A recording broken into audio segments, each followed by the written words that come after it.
atrás también. Gracias por estar con nosotros.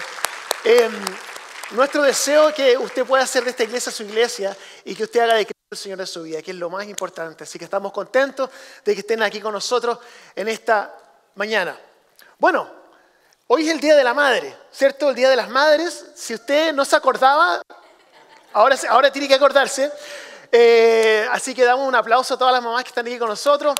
Luego vamos a hacer algo cuando estemos cerrando el servicio. Pero también recordarles que el domingo pasado tuvimos un grupo de varones que fueron al Man Camp. Y tenemos un video ahí, ¿cierto? De algunos que estaban participando.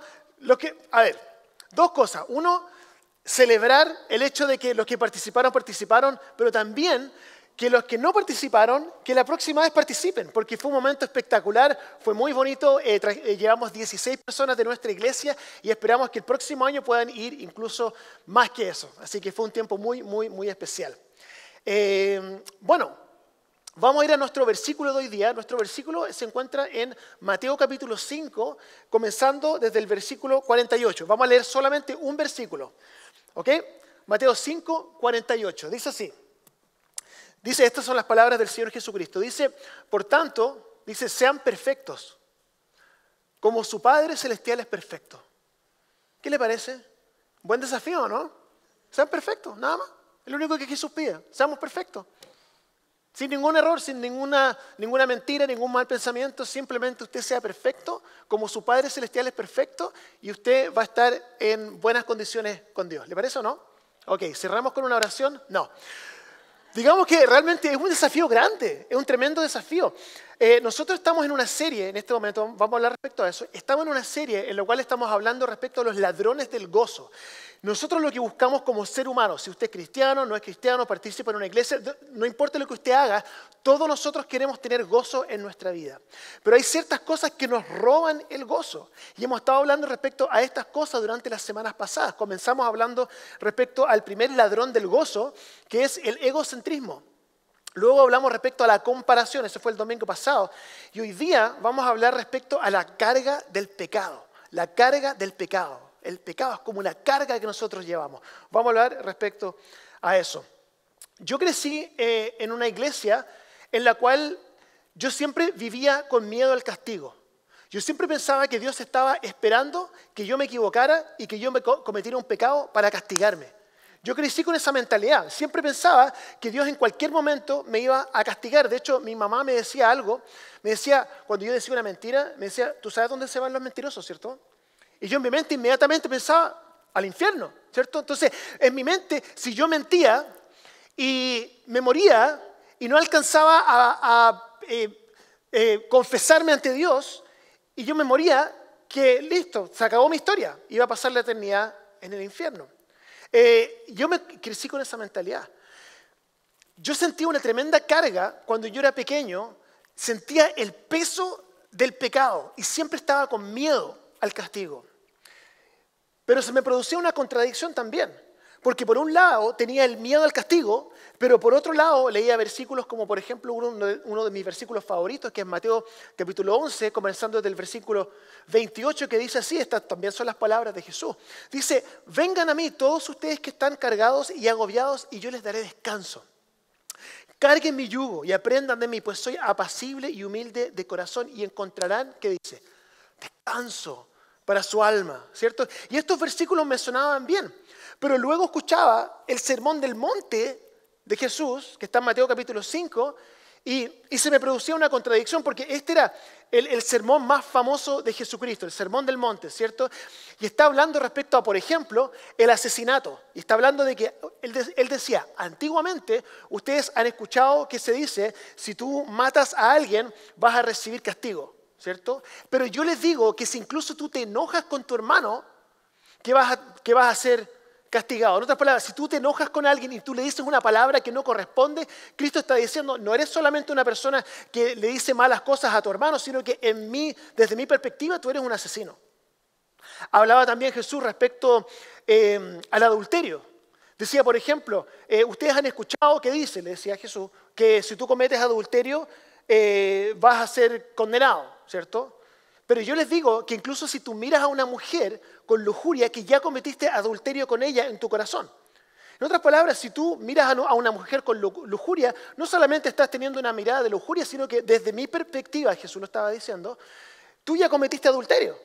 Y sigue, y ese es el Sermón del Monte, habla sobre el adulterio, sobre el divorcio, sobre los juramentos, ojo por ojo, amor a los enemigos. ¿Y sabe cómo termina el capítulo 5 del Sermón del Monte? Dice así, lo que leímos al principio. Finalmente, sean perfectos, como su Padre Celestial es perfecto. Así me sentía yo. ¿Cómo lo hago? Es demasiado pesada la carga. Yo tomé el Sermón del Monte como una lista de quehaceres. Tienes que hacer esto, tienes que hacer esto otro, tienes que hacer esto otro. Y el estándar era la perfección de Cristo, la perfección de Dios. Entonces, y me parecía que eso era lo que a mí se me predicaba todos los domingos desde los púlpitos que yo escuchaba. Era, hazlo mejor, esfuérzate más. O sea, si alguien me preguntaba, ¿de qué se trata el Evangelio? Se trata de yo ser mejor persona, de yo cometer pocos pecados, de yo mejorar, tratar, intentarlo. Entonces, en el fondo, el Evangelio era una serie de intentos fallidos, porque yo sabía que no lo podía lograr. Y era un problema, porque yo iba a la iglesia y yo veía todo y yo decía, oye, estos son todos perfectos. Todos se portan tan bien, están todos sonriendo, ¿cierto? Y yo me sentía por dentro que ellos eran perfectos, pero yo sabía los pecados que yo había cometido esa semana y yo asumía de que todos los demás no cometían pecados, que yo era el único que pecaba. Entonces yo terminaba haciendo ¿qué cosa? Fingiendo. Tuve que fingirlo, ¿cierto? Entonces, Isaías 64:6 también era otro versículo que yo escuchaba que decía así, todos somos como gente impura, todos nuestros actos de justicia son como trapos de inmundicia, todos nos marchitamos como hojas, nuestras iniquidades nos arrastran como el viento. Y luego Romanos 3:10, así está escrito, no hay un solo justo, ni siquiera uno. ¿Qué hago con todo esto? Decía yo. Porque por un lado leía Mateo 11 que decía, vengan a mí todos los que están cansados y cargados y yo les voy a dar descanso. Pero después leía Mateo capítulo 5 que dice, pero tienes que ser perfecto, como tu Padre Celestial es perfecto. Y luego leía Isaías o Romanos 3 y decía, pero por si acaso nunca lo vas a lograr. Entonces estaba en este constante dilema y no entendía qué era lo que estaba pasando. No entendía el Evangelio. Y lo único que hacía era volver a intentarlo, cometer pecados, sentir culpa, tener que esconderlo, pedirle perdón a Dios. Vivía mi vida con la carga del pecado. Y esa carga del pecado que yo llevaba me quitaba el gozo. Y no sé si a usted le pasa o no. De eso vamos a hablar hoy día. ¿Alguna vez usted se ha enfrentado a una situación imposible? Imposible. Mi papá en Chile, yo crecí como misionero en Chile y uno de los ministerios de mi papá en Chile era plantar colegios cristianos. Y tenía mi papá un high school en ese tiempo y yo quería comprarme un carro. Y tenía no sé, 19 años, 20 años, no lo recuerdo. Pero yo quería comprarme un carro. Y mi papá me dice, mira, lo único que tienes que hacer para poder comprarte un carro, yo te pago el carro, pero tienes que pintar todo el colegio completo. Era un high school. Y yo lo miraba y decía, esto es una tarea imposible. No lo puedo hacer con el tiempo que tengo, aunque yo pinte las 24 horas del día, 7 días a la semana, es imposible que lo logre. Mi papá me quería enseñar una lección, quería hacerme entender que yo tenía que contratar gente y tratar de trabajar en equipo. Esa era la lección que mi papá me estaba enseñando. Sin embargo, era una tarea imposible. Y es lo que nos pasa con el Evangelio. Muchas veces miramos esta tarea imposible y nos damos cuenta cómo lo voy a lograr. Y yo escuchaba predicar esto todos los domingos en la iglesia. Entonces, por una parte yo escuchaba que me decían, ven a mí y te voy a dar descanso. Por otro lado, sé perfecto como Dios es perfecto. Y por otro lado, nunca lo vas a lograr. Me sentía constantemente con el peso del pecado. Entonces, este es un problema. El pecado es un problema porque quizá usted piensa esto. Y es posible que usted lo piense y está bien porque yo también lo pensaba y yo crecí con este pensamiento, que es esto. Usted realmente debería sentir la carga del pecado. Uno debiera sentirla. ¿Por qué? Porque si uno no siente la carga de su propio pecado, uno está deshonrando la cruz de Cristo. Cristo pagó un pecado tan grande, sufrió tanto. Entonces, ¿cómo usted va a ir por la vida sin sentir esta carga del pecado? ¿Cierto? Yo crecí pensando eso. Entonces tienes que esforzarte más, tienes que hacerlo mejor, tienes que avanzar, etcétera, etcétera, etcétera, etcétera. Y yo pensaba que la esencia del Sermón del Monte era mire, esto era, así me lo predicaron, sé mejor perdonando. Sé mejor con el cumplimiento de tus promesas. Sé mejor manejando tu lujuria. Sé mejor tratando de no enojarte tanto. Sé mejor, esfuérzate más, hazlo. No lo vas a lograr, inténtalo de nuevo. Quizás la próxima vez lo vas a hacer mejor. Yo me iba, de cada domingo me iba con ese pensamiento. Ay, de nuevo la regué, tengo que ahora mejorar esta semana, a ver si esta semana ando un poco mejor que la semana anterior. Y el Sermón del Monte no es solamente... No solamente yo lo entendía como una lista de quehaceres, sino que es más profundo que eso. Es más profundo que eso. Porque no sé si usted está casado o está en una relación, ¿cierto? Nunca le ha pasado que uno como hombre quizás uno dice algo, una tontera, ¿cierto? Y la esposa dice, oye, ¿por qué me dijiste eso? Y dije, no quise decirlo. No, si no fue lo que dijiste, fue cómo lo dijiste, ¿cierto? ¿Le ha pasado? Entonces, esa es la esencia también del Sermón del Monte, en el sentido de que no es solamente lo que uno hace, sino que es cómo uno lo hace. O sea, uno tiene que ser perfecto en todos los sentidos. Perdonar siempre, no solamente perdonar, sino que querer perdonar. No solamente cumplir tus promesas, sino que querer cumplir las promesas. No solamente no cometer pecados, sino que no querer cometer pecado. No solamente no enojarse, sino que de corazón no sentir ni siquiera el deseo de enojarse. Por eso es que al final Jesús dice, sean perfectos, como mi Padre Celestial es perfecto. Ok. Esta es la pregunta que yo le quiero hacer.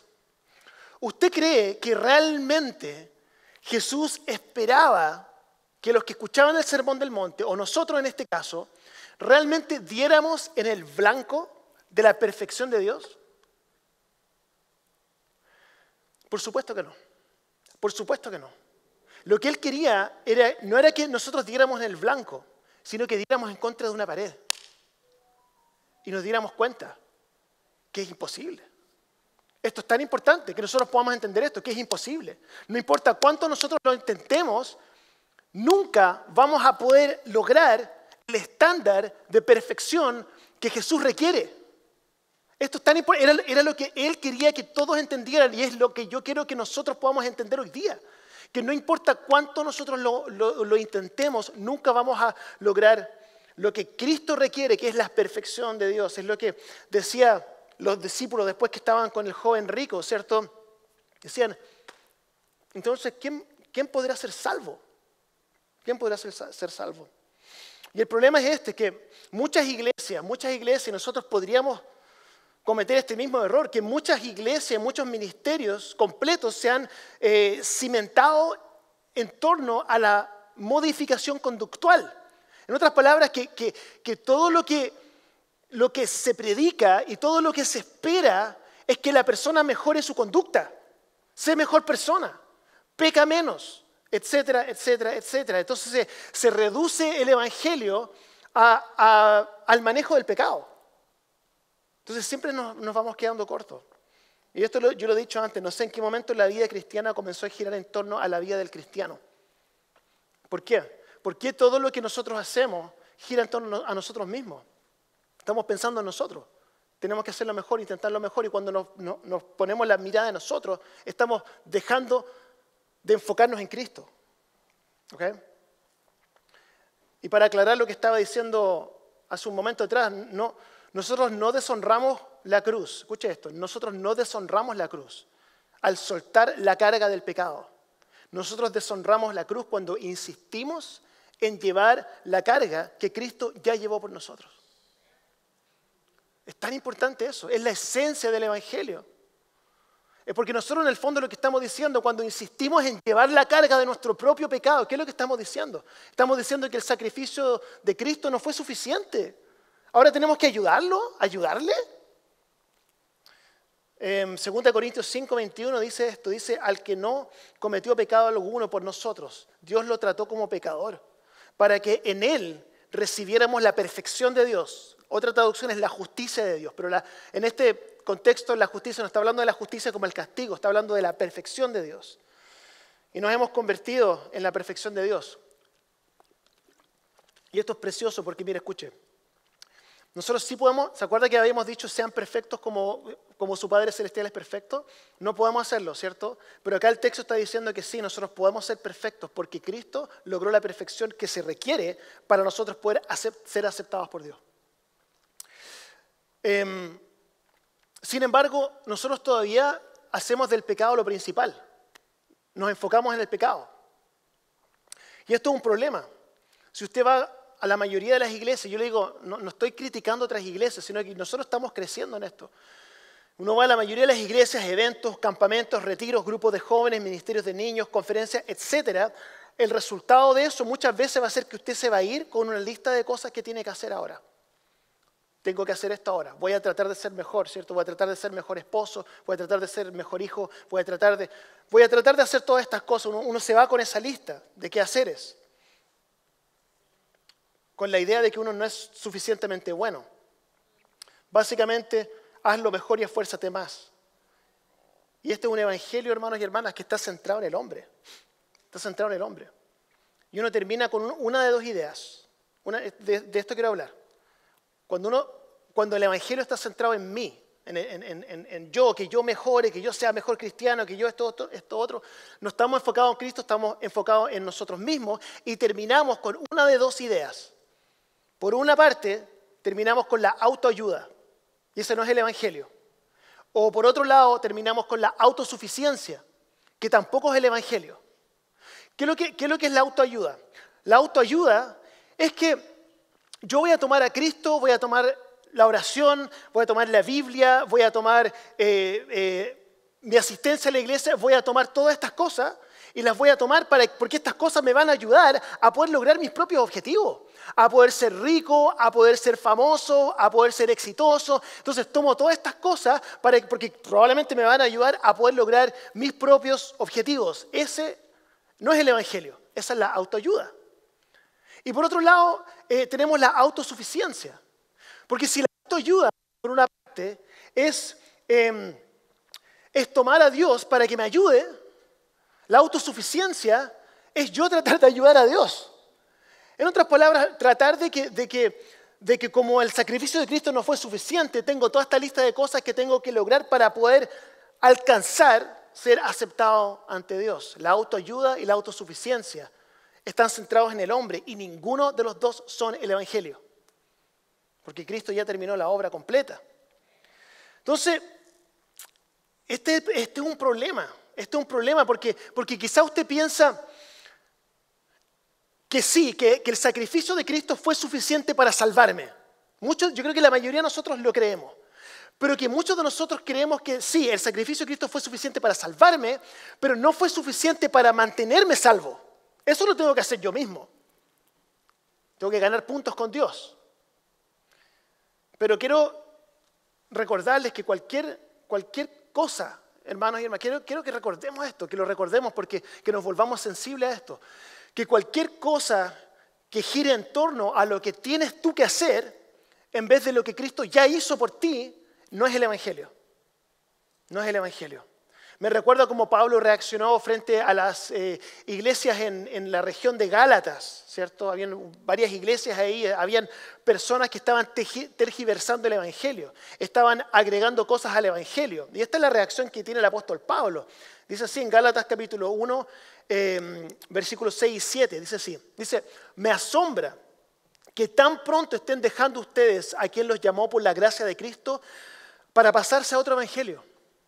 Y no es que haya otro evangelio, sino que ciertos individuos están sembrando confusión o están pervirtiendo el evangelio entre ustedes y quieren tergiversar el evangelio de Cristo. Entonces, eran los judaizantes que estaban viniendo y estaban diciendo, sí, esto es lo que estaban diciendo.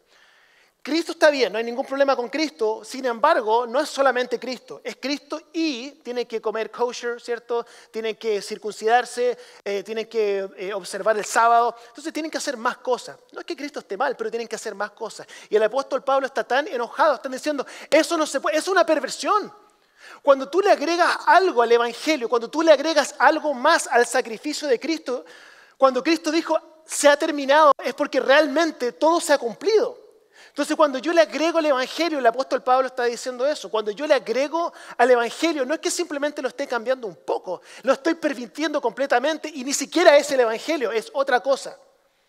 Por eso es que tenemos que tener mucho cuidado con eso, de que no sintamos que tenemos que agregarle a la obra terminada de Cristo y lo podamos hacer inconscientemente, nos puede pasar.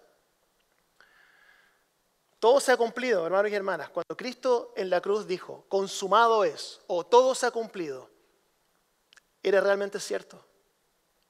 ¿Y saben lo que me di cuenta esta semana? Me di cuenta esta semana que el Evangelio no es una invitación. Y me escuché esto, el Evangelio no es una invitación, sino que es una declaración. El Evangelio es una declaración. Yo crecí pensando que el Evangelio era una invitación a ser mejor, una invitación a esforzarse más, una invitación a leer más la Biblia, una invitación a pasar adelante, una invitación a levantar la mano, una invitación a leer más la Biblia, una invitación a ser mejor, que era una invitación. Pero realmente el Evangelio no es una invitación, es una declaración. Una invitación es muy diferente a una declaración. Escuche, una invitación es, lo invito a la escuela bíblica de verano, entonces usted tiene que inscribirse y tiene que pagar el dinero. Lo invito a Man Camp, entonces usted tiene que inscribirse y pagar el dinero. Es una invitación. Sin embargo, una declaración es completamente diferente. Una declaración es lo que es. Es lo que es. Mire, le voy a dar un ejemplo. Abraham Lincoln, el 1 de enero de 1863, hizo una proclamación, una declaración. ¿Cuál fue? La declaración, la Emancipation Proclamation, que significaba que 3.5 millones de esclavos afroamericanos eran libres. Esa fue una declaración. No era que un afroamericano tenía que pagar un dinero, que tenía que hacer una fila, que tenía que inscribirse. No, era un hecho, it is what it is. Hermanos y hermanas, cuando Cristo murió en la cruz y Él dijo, todo se ha cumplido, eso es una declaración. Una declaración. It is what it is. Eso es. Todo se ha cumplido, está hecho. Cristo pagó por los pecados de antes, los pecados del presente y los pecados del futuro. It is what it is. Entonces, sin embargo, uno dice, ¿pero y la fe? ¿Qué es lo que hace la fe? Bueno, escuche esto. Fue precioso este momento porque yo estaba tratando de imaginarme lo que estaba pasando un esclavo en esos años.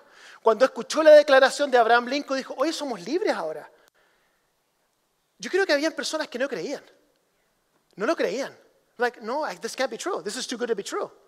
Sin embargo, requería fe para que ellos pudieran caminar en esta declaración que ya era cierta.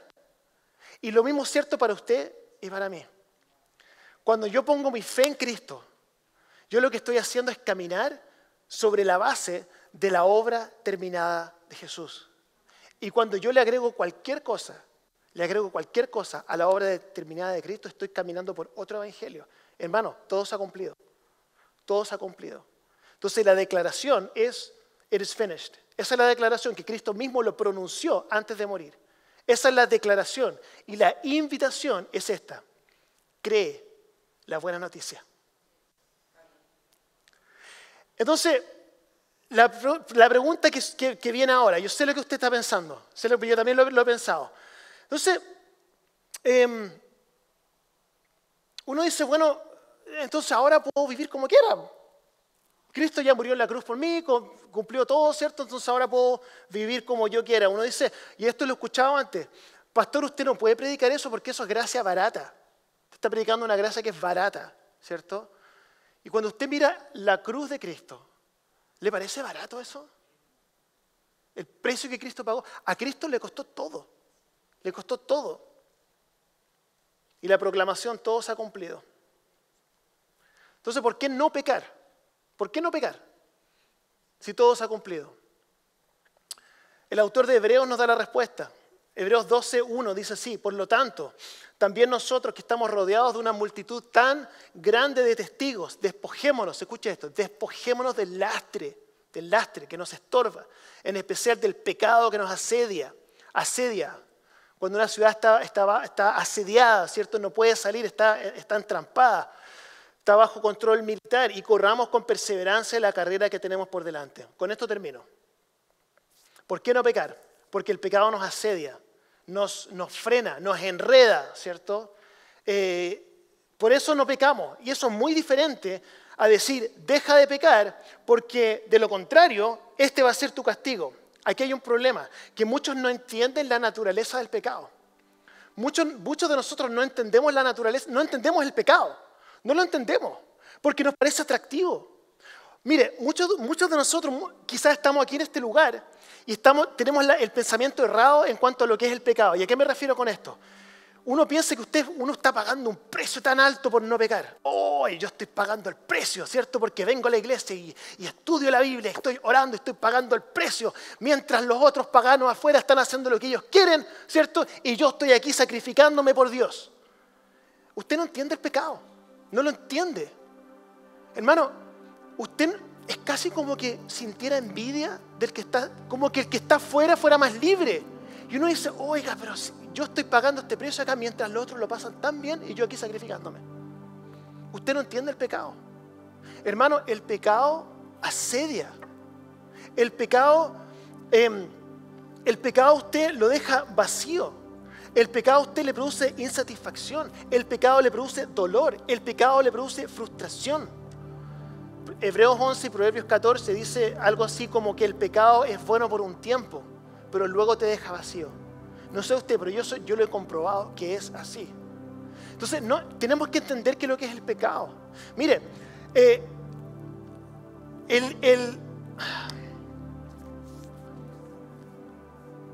el tratar de ser buena persona, a usted le está ganando 0 puntos en su salvación.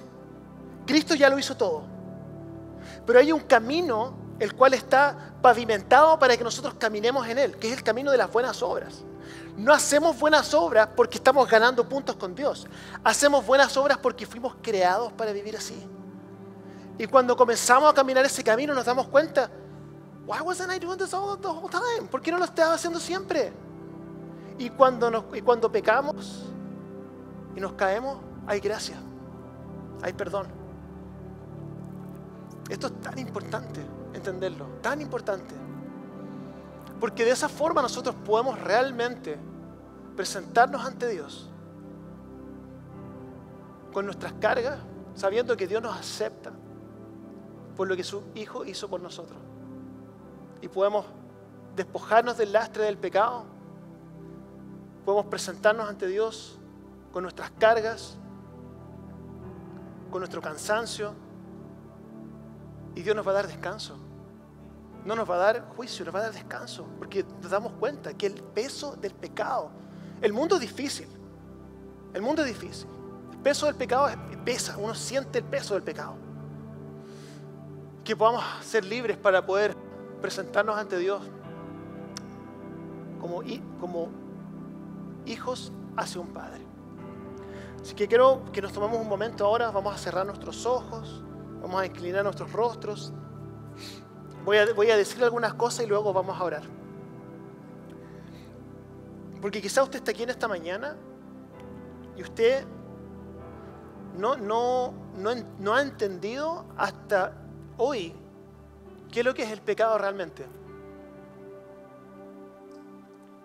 Y quizá usted en esta mañana lo entiende.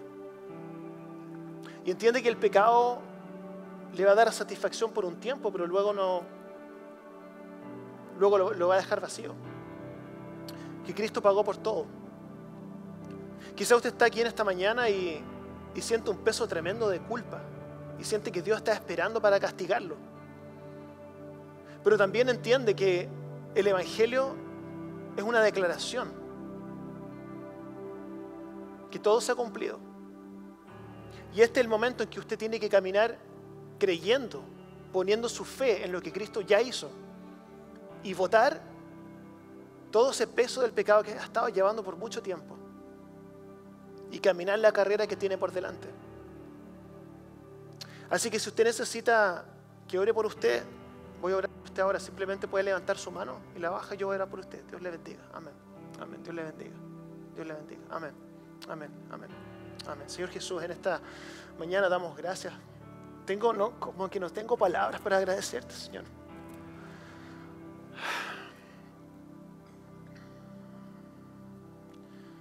A veces nos faltan las palabras para decir lo que sentimos, el agradecimiento que tenemos hacia ti.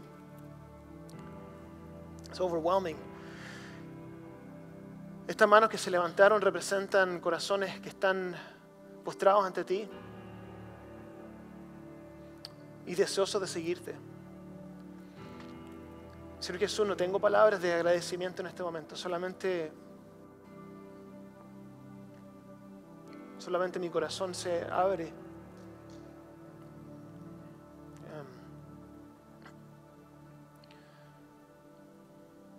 Solamente gracias, Señor, gracias. Oro por las manos que se levantaron, que ellos puedan sentir tu perdón, que puedan sentir tu gracia, que puedan sentir tu amor, tu aceptación.